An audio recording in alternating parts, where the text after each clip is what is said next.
அனைவருக்கும் வணக்கம். என்னுடைய பெயர் முரளி. நான் வாடகை வீட்டில்தான் என் பெற்றோருடன் வசித்து வருகிறேன். 3 மாடி வீடு. தளத்துக்கு 2 வீடு என மொத்தம் 6 வீடுகள் இருந்தது. அதில் சில வீடுகளை தவிர குடியிருக்கக்கூடிய குடித்தனங்கள் மாறிக்கொண்டே இருந்தன. நாங்கள் தரைத்தளத்தில் குடியிருக்கிறோம். முதல் மாடியில ஒரு வீட்டுக்கு புதிதாக ஒரு குடும்பம் வந்தது.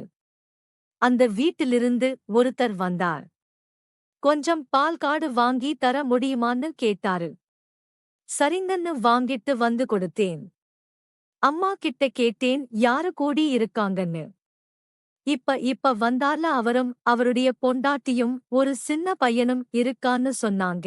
1 மாசத்துக்கு பிறகு அடுத்த மாசமும் பால் காடு வாங்க போனப்போ சரி அவர் கிட்டையும் வாங்கிட்டு போலாம்னு அவர் வீட்டுக்கு போய் நான் பெல் அடிச்சேன். வந்து திறந்ததோ ஒரு பொண்ணு. அவங்களுக்கு சுமார் 25 வயசு இருக்கும். செமையா இருந்தாங்க. ஷார்ட்ஸும் டீ-ஷர்ட்டும் தான் போட்டிருந்தா. நான் இப்படி அவ வருவான்னு எதிர்பார்க்கவே இல்லை. அவளோட அழகை பார்த்ததுமே எனக்கு வார்த்தையே வரல. அப்படியே பேசாம அமைதியா இருந்தேன். உடனே அந்த பெண்ணுதான் நீங்க யாரு? உங்களுக்கு என்ன வேணும்னு கேட்டாங்க. நான் கீழ் வீட்ல குடியிருக்கிறேன். பால் காடு வாங்க போறேன். அதான் உங்களுக்கு வாணுமான்னு கேட்க வந்தேன் அப்படின்னு சொன்னேன். உடனே அவளோ அம்மான்னு கூப்பிட்டுக்கிட்டு உள்ள போனா. திரும்பி போகும்போது கூட அவளுடைய அழகை பார்த்து நான் ரசிச்சுக்கிட்டு இருந்தேன். எனக்கு அவளை பார்த்ததுமே அவளை அனுபவிக்கணும்னு எனக்கு ஒரு ஆசை வந்துச்சு. அவ கலர் கொஞ்சம் கம்மிதான். ஆனா ஸ்ட்ரக்சர் சூப்பரா இருந்துச்சு. உள்ள போனவ கொஞ்ச நேரத்துல காசை கொண்டு வந்து கொடுத்தா. நானும் வாங்கிட்டு சரி உங்களுக்கு நான் பால் காடு வாங்கிட்டு வரேன்னு சொல்லிட்டு அவளை பார்த்து ரசிச்சுக்கிட்டே கிளம்புனேன். அவள பார்த்ததிலிருந்தே அவ கூட எப்படியாவது பேசி பழகி அவள அனுபவிக்கணும்னு எனக்குள்ள ஒரு ஆசையும் வந்துச்சு. ஒரு வழியா காடும் வாங்கிட்டு வந்து அவளுடைய வீட்ல கொடுத்தேன். உடனே அவதான் வந்து அந்த காடையும் வாங்கினா. வேணுனே அவகிட்ட நான் பாக்கி காசு மீதி காசை கொடுக்கல. இந்த சாக்குல மீண்டும் இவளுடைய வீட்டுக்கு வந்து இவளை பார்த்து ரசிக்கலாம்னு எனக்குள்ள ஆசை இருந்துச்சு. மறுபடியும் கொஞ்ச நேரம் கழிச்சு பாக்கி பணத்தை கொண்டு போய் நான் கொடுத்தேன். அப்பவும் அவதான் வந்தா. காச கொடுக்கற சாக்குல அவருடைய கையை தொட்டேன். அதுக்கு அவ எதுவுமே சொல்லல. எப்படி அவகிட்ட மறுபடியும் பேசுறது எப்படி அவள மடக்கி அனுபவிக்கிறதுன்னு நான் யோசிச்சுக்கிட்டே இருந்தேன். ஆனா மறுநாளே எனக்கு வாய்ப்பு அமையும்னு நான் நினைச்சு கூட பார்க்கல. அவங்க ஏதோ அர்ஜெண்டா வெளியூருக்கு போகணும்னு அம்மா கிட்ட வந்து சொல்லிட்டு போனாங்க. வீட்ல பாப்பாவும் குழந்தையும் மட்டும்தான் இருக்காங்க. நாங்க 3 பேருமே போயிட்டு நாளைக்கு வந்துடுறோம்னு கொஞ்சம் பார்த்துக்கங்கன்னு சொன்னாங்க. அப்பதான் அவளுக்கு கல்யாணமாகி ஒரு குழந்தையும் இருக்குதுன்னு எனக்கு தெரிஞ்சது. அவங்க போய் 1 மணி நேரத்துல எங்க வீட்டுக்கு ஒரு போனும் வந்துச்சு. ஊர்ல ஒரு டெத்துன்னு அம்மாவும் அப்பாவும் போயே ஆகணும். எனக்கு வேலை இருக்குன்னு நான் சொல்லிட்டேன். அவங்க 2 பேரையுமே பஸ் ஏத்தி விட்டுட்டேன். நானும் அந்த பெண்ணும் தனியா இருக்கும்போது ஏதாவது ஒரு வழியில அவளுடைய வீட்டுக்கு போய் அவள அனுபவிக்கணும் அப்படின்னு சொல்லிதான். எனக்கு வேலையே இல்லனா கூட எனக்கு ஒரு வேலை இருக்குன்னு அம்மா அப்பா கிட்ட போய் சொல்லி அவங்களை ஊருக்கு அனுப்பியும் வச்சேன். அம்மா அப்பாவை பஸ் ஏத்தி விட்டுட்டு வர வழியிலேயே நேரா வைன் ஷாப்பும் போயிட்டேன். அங்க போயிட்டு ஒரு குவார்ட்டர் சாப்பிட்டுட்டு வந்தேன். வீட்டுக்கு வந்த பிறகு மாடியில அவளும் குழந்தையும் தான் இருக்காங்க. எப்படி அவ வீட்டுக்கு போறதுன்னு நான் யோசிச்சுக்கிட்டே இருந்தேன். அப்பதான் எனக்கு ஒரு யோசனை வந்துச்சு. என்னுடைய வீட்டுடைய மெயின் பாக்ஸ் எல்லாமே கீழே எங்க வீட்டுக்கு பக்கத்துல தான் இருக்கும். அவ வீட்ட பியூஸ் கேரியரா புடுங்கி வச்சுட்டேன். அவளா வந்து கேப்பான்னு நான் வெயிட் பண்ணிக்கிட்டே இருந்தேன். ஆனா ரொம்ப நேரமாகியும் அவ வரவே இல்லை. அதனாலே நானே மொட்டை மாடிக்கு போற மாதிரி ஏறி போனேன். அப்போ அவ வீட்டுடைய கதவு திறந்து திறந்து வச்சு விசிறிக்கிட்டே இருந்தா. நானா போய் என்னாச்சு ஏன் விசிறிக்கிட்டு இருக்கீங்கன்னு நான் கேட்டேன். அவளோ கரண்ட் இல்லைன்னு சொன்னா. எங்க வீட்ல எல்லாம் கரண்ட் இருக்கேன்னு நான் சொன்னேன். இரு நான் கீழ போய் பார்க்கிறேன்னு சொல்லிட்டு கீழ போய பியூஸ போட்டுட்டேன். ஆனா மெயின ஆஃப் பண்ணிட்டு மேல போனேன். வந்துச்சான்னு நான் கேட்டேன். வந்துட்டு ஆனா மறுபடியும் போயிட்டுன்னு சொன்னா. ஆனா இப்ப வரைக்குமே அண்ணான்னு அவ என்ன கூப்பிடல. அதுவே நல்லதா எனக்கு தெரிஞ்சது. வீட்டு உள்ள நான் பார்க்கணும்னு சொன்னேன். உள்ள வாங்கன்னு சொன்னா.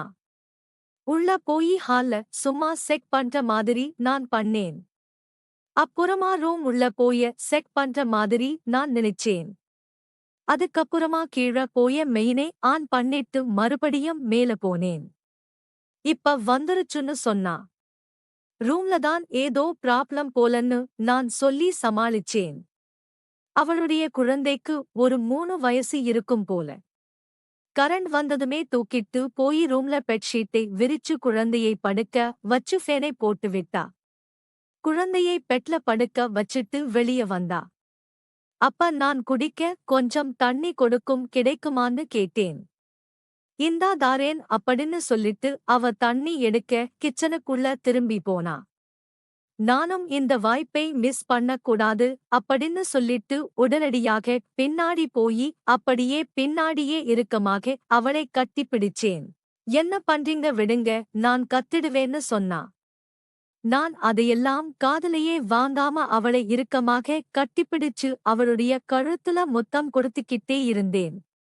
அவ மறுபடியும் விடுங்க கத்திடுவேன்னு சொல்லிக்கிட்டே இருந்தாலே தவிர அவ கத்தவும் இல்ல என்ன தடுக்கவும் இல்ல.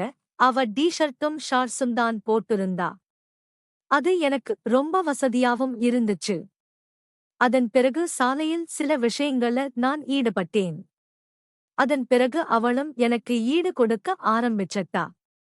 அதுக்கப்புறம் அவளுடைய டிரஸ் எல்லாம் கழட்ட முயற்சி பண்ணேன்.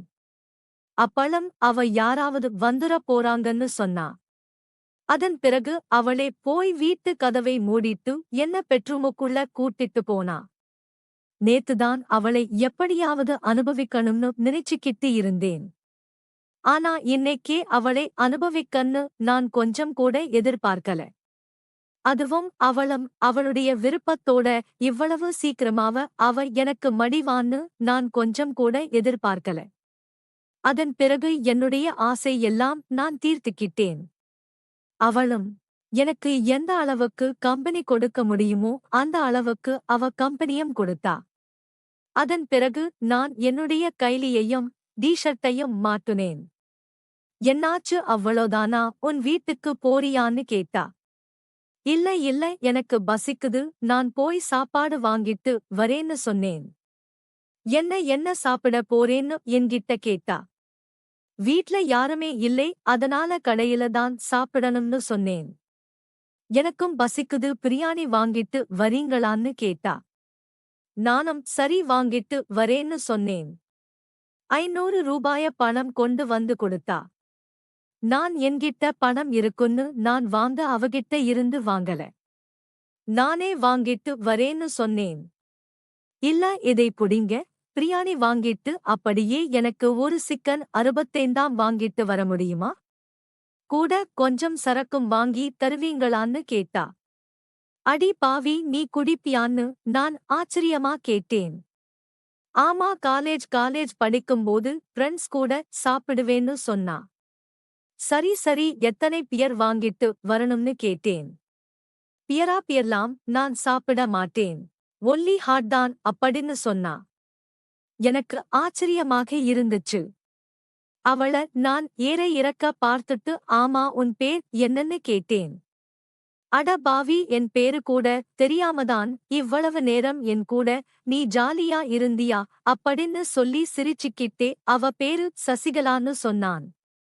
சரி நான் வாங்கிட்டு வரேன்னு அவ வீட்ல இருந்து கிளம்புனேன். நேரா ஒயின் ஷாப்புக்கு போய் ஒரு ஃபுல் ஓடா வாங்கிட்டு mutton biryani chicken 65 side dish சிப்ஸ்னோ எல்லாத்தையும் வாங்கிட்டு நான் வீட்டுக்கு வந்தேன். நான் யாராவது பார்க்கறாங்களான்னு சொல்லி சுத்தி முத்தி பார்த்துட்டு யாரும் பார்க்கலங்கறத உறுதி செஞ்சுட்டு அவ வீட்டுக்குள்ள போனேன். அவளும் கதவை திறந்து வச்சுட்டே எனக்காக உட்கார்ந்துகிட்டு இருந்தா.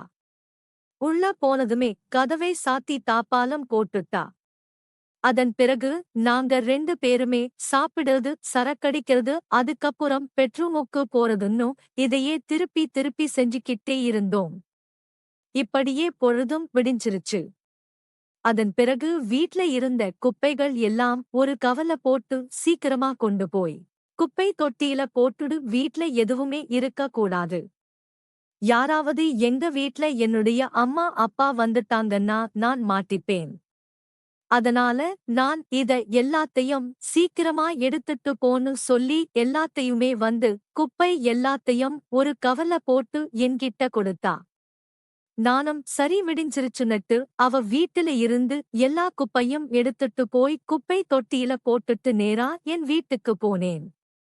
எனக்கு அன்னைக்குள்ள ரொம்ப சந்தோஷமா இருந்துச்சு. நேத்துதான் இவளை நம்ம எப்படியாவது அனுபவிக்கணும்னு ஆசைப்பட்டோம். ஆனா இன்னைக்கே இவளை நம்ம அனுபவிச்சட்டோம் அப்படின்னு சொல்லிட்டு ரொம்ப சந்தோஷப்பட்டேன். அதன் பிறகு வரும்போதே அவளுடைய செல்போன் நம்பரையும் வாங்கிட்டு வந்தேன். அதன் பிறகு எங்களுடைய தகாதரவு மீண்டும் தொடர ஆரம்பிச்சது. அடிக்கடி நாங்க செல்போன்ல பேசி பழக எங்களுக்குள்ள நெருக்கமும் அதிகமாச்சு.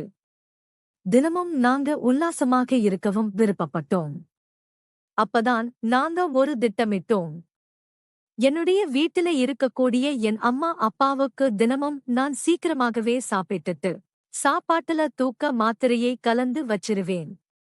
அதேபோல அவளும் சீக்கிரமாகவே சாப்பிட்டுட்டு குழந்தைக்கு சாப்பாடு கொடுக்கணும், பால் கொடுக்கணும்னுட்டு அவளும் சீக்கிரமாவே சாப்பிட்டுட்டு சாப்பாட்டுல அவளும் தூக்க மாத்திரையை கலந்து வச்சிருவா.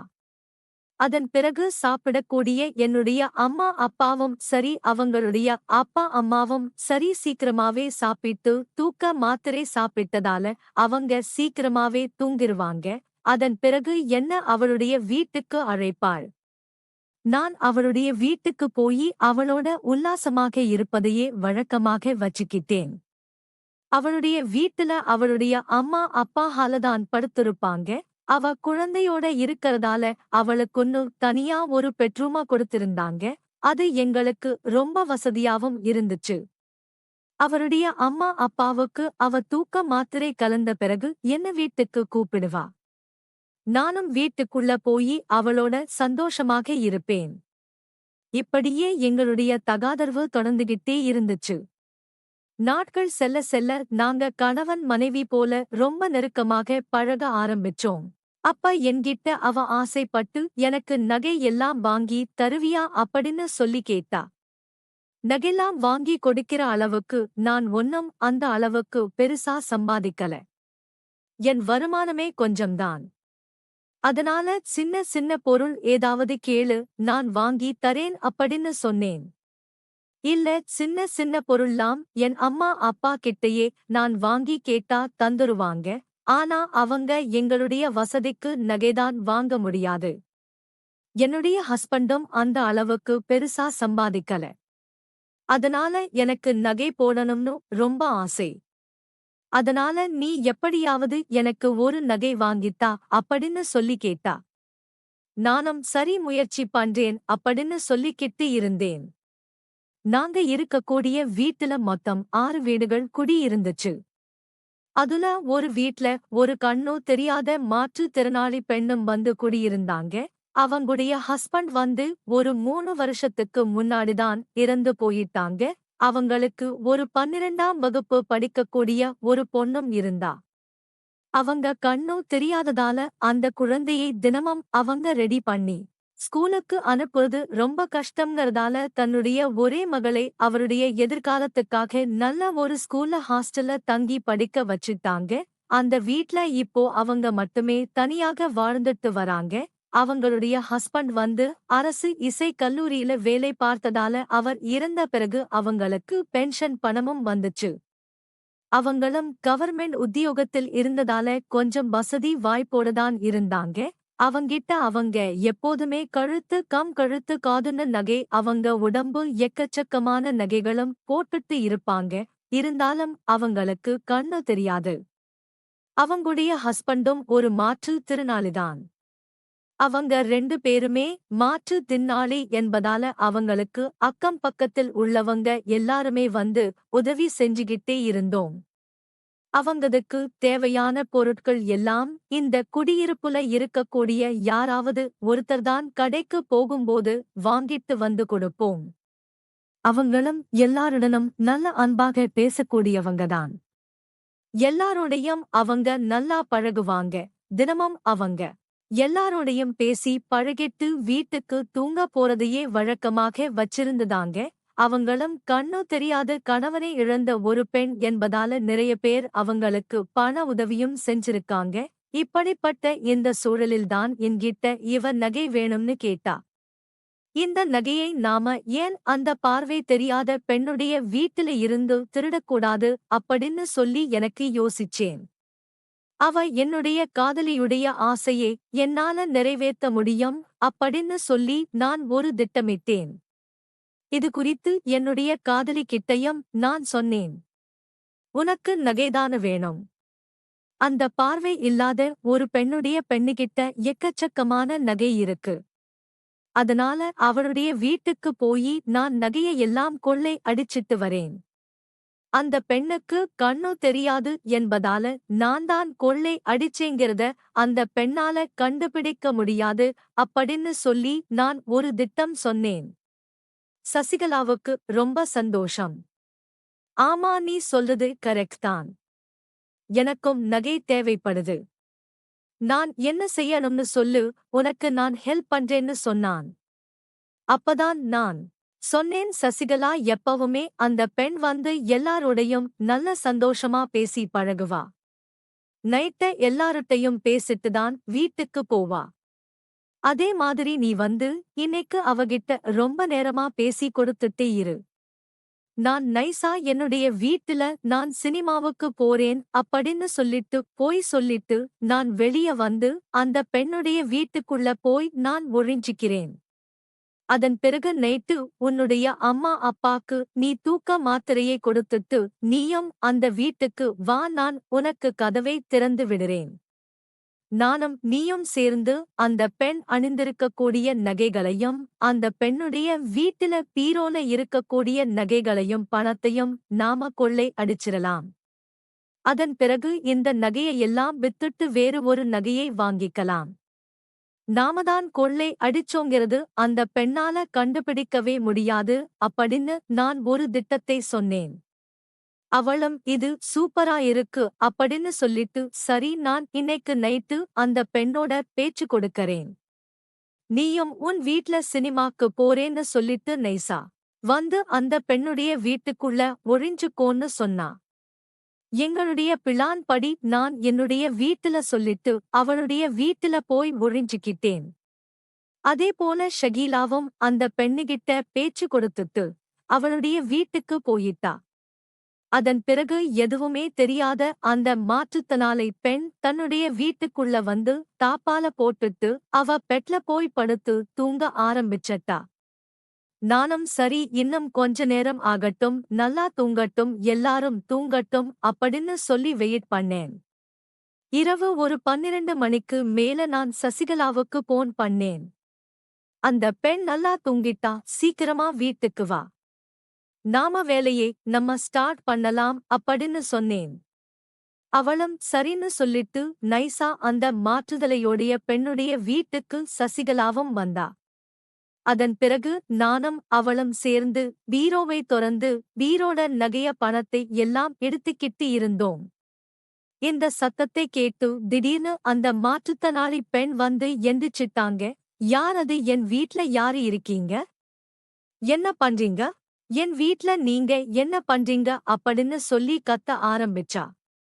ஐயையோ, கத்தி ஊர கூட்டிருவாளே, நம்ம மாட்டிப்போமே அப்படின்னு சொல்லிட்டு உடனே நான் என்ன பண்ணேன், பக்கத்துல இருந்த ஒரு துண்டை எடுத்து அந்த மாற்று தினாளியுடைய கைய காலை எல்லாம் கெட்டி போட்டேன். கத்தக்கூடாது அப்படின்னு சொல்லிட்டு பக்கத்துல இருந்த ஒரு துணியை எடுத்து வாயிலையும் திணிச்சேன். அப்பதான் சசிகலா சொன்னா, அவ கழுத்துலயும் காதுலயும் நிறைய நகை போட்டிருக்கா, அதை நான் கலட்டுறேன். நீ அவளை கொஞ்சம் அசையாம பிடிச்சுக்கோ அப்படின்னு சொன்னா. நானும் அந்த மாற்று தனாளி பெண்ணை இறுக்கமாக பிடிச்சுக்கிட்டேன். அப்ப சசிகலா அவ அணிந்திருந்த காதில் அணிந்திருந்த கம்மலையும் கழுத்தில் அணிந்திருந்த சேனையும் கலட்டினா. அப்பதான் அந்த மாற்றுத்தனாளி பெண்ணுக்கு நாங்க வீட்டுக்குள்ள வந்து நகையை கொள்ளடிக்கதான் வந்திருக்கோம் அப்படிங்கிறது உறுதியாக தெரிஞ்சதால எப்படியாவது இந்த நகையையும் பணத்தையும் காப்பாத்தணும் அப்படின்னு சொல்லி அவ கத்த முயற்சி பண்ணா. வாயிலிருந்த துண்டை எப்படியோ வாயிலிருந்து துப்பிட்டு பயங்கரமா கத்த ஆரம்பிச்சா. உடனே நாங்க திடீர்னு அவளுடைய வாயை மூடிட்டு சத்தம் வெளியே கேட்க கூடாதுன்னு சொல்லிட்டு அருகில இருந்த ஒரு துண்டை எடுத்து அவளுடைய கழுத்தை எரிக்க ஆரம்பிச்சேன். சசிகலாவும் எங்க நம்ம மாட்டி போவோம் அப்படின்னு சொல்லி அவளுக்கும் பயம் வந்துருச்சு. அதனால அவளும் சேர்ந்து அந்த துண்டால நாங்க 2 பேருமே நெரிச்சு அந்த மாற்றுத்தனாளி பெண்ணை துடிக்க துடிக்க கொலையே செஞ்சுட்டோம். நாங்க மாட்டிப்போமோ அப்படிங்கிற ஒரு பயத்துல நாங்க இப்படி ஒரு கொலை செய்வோம்னு நாங்க எதிர்பார்க்கவே இல்லை. எங்களுடைய நோக்கமே அந்த பெண்ணை கொலை செய்யணுங்கிற நோக்கமே கிடையாது. அந்த கண்ணு தெரியாத ஒரு பெண்ணுடைய வீட்டுல போய் நாம திருடுனா நாமதான் திருடனுங்கிறது அந்த பெண்ணால கண்டுபிடிக்க முடியாது அப்படின்னு சொல்லிதான் நாங்க நினைச்சு இந்த திருட்டு சம்பவத்தில் ஈடுபட்டோம். ஆனா இப்படி அது ஒரு கொலையாக மாறும்னு நாங்க கொஞ்சம் கூட எதிர்பார்க்கவே இல்லை. அதன் பிறகு அந்த நகைகள் எல்லாம் கொள்ளை அடிச்சிட்டு நான் அந்த சசிகலா கிட்ட கொடுத்துட்டு, இதை நீ உன்னுடைய வீட்டுக்கு எடுத்துட்டு போயிரு. எங்கேயாவது கொண்டு போய் ஒளிச்சு வச்சுக்கோ. நானும் சினிமா முடிச்சிட்டு வீட்டுக்கு போற மாதிரி என்னுடைய வீட்டுக்கு போயிடுறேன். நம்ம மேல யாருக்கும் சந்தேகம் வரக்கூடாது அப்படின்னு சொல்லிட்டு நானும் நைசா என்னுடைய வீட்டுக்கு போயிட்டேன். சசிகலாவும் அவருடைய வீட்டுக்கு போயிட்டா. வழக்கமா அந்த பெண் வந்து காலையில எந்திரிச்சதுமே வெளிய வந்து எல்லாருடையும் பேசுறதை வழக்கமாக வச்சிருந்தாங்க. ஆனா நாங்க அந்த பெண்ணை கொலை செஞ்சதால மதியம் வரைக்கும் அந்த பெண் வீட்டுல இருந்து வெளிய வரவே இல்லை. அக்கம் பக்கத்துல உள்ளவங்கெல்லாம் என்ன இந்த பெண் வீட்டுக்கு விட்டு வீட்டை விட்டே வெளியே வரலையே, என்ன ஆச்சு அவளுக்கு அப்படின்னு சொல்லிட்டு வந்து பார்க்கும்போதுதான் அந்த பெண் கொலை செய்யப்பட்டு கிடந்ததை பார்த்து அவங்களே அதிர்ச்சியானாங்க. உடனடியாக போலீசாருக்கும் தகவல் தெரிவிக்கப்பட்டுச்சு. உடனடியாக போலீசாரும் சம்பவத்திற்கு வந்து தடயவியல் நிபுணர்கள் எல்லாம் வரவழைக்கப்பட்டு போலீசார் அந்த பகுதியில ஆய்வுகளை மேற்கொண்டாங்க. அப்பதான் அந்த பெண் அணிந்திருந்த செயின், கம்மல், நகைகள் உள்ளிட்ட விஷயங்கள் காணாமல் போயிருப்பதும் பீரோவில் இருந்த பொருட்களும் சிதறி கிடப்பதால பீரோவில் இருந்த நகை பணங்களும் காணாமல் போயிருப்பதையும் போலீசார்கள் கண்டுபிடிச்சிட்டாங்க. அதன் பிறகு இந்த பெண்ணை யாரோதான் வந்து கொலை செஞ்சிருக்காங்க, நகைக்காக கொள்ளை அடிச்சிருக்காங்க, கொள்ளை அடிச்சு கொலை செஞ்சிட்டு போயிருக்காங்க அப்படிங்கிறது போலீசாருக்கு தெரிய வந்துச்சு.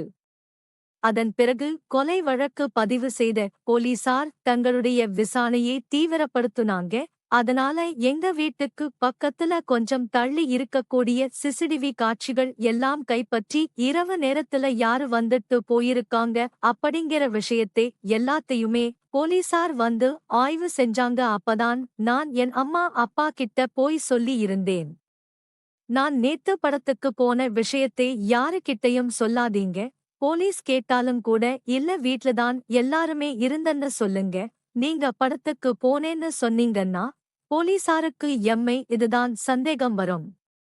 அதனால என்ன விசாரிச்சு என்ன கூட்டிட்டு போய் போலீஸ் ஸ்டேஷன்ல கூட்டிட்டு போய் விசாரிப்பாங்க. அவங்களுக்கு கொலையாளி கிடைக்கலன்னா என்ன வந்து குற்றவாளியா ஆக்க முயற்சி பண்ணுவாங்க.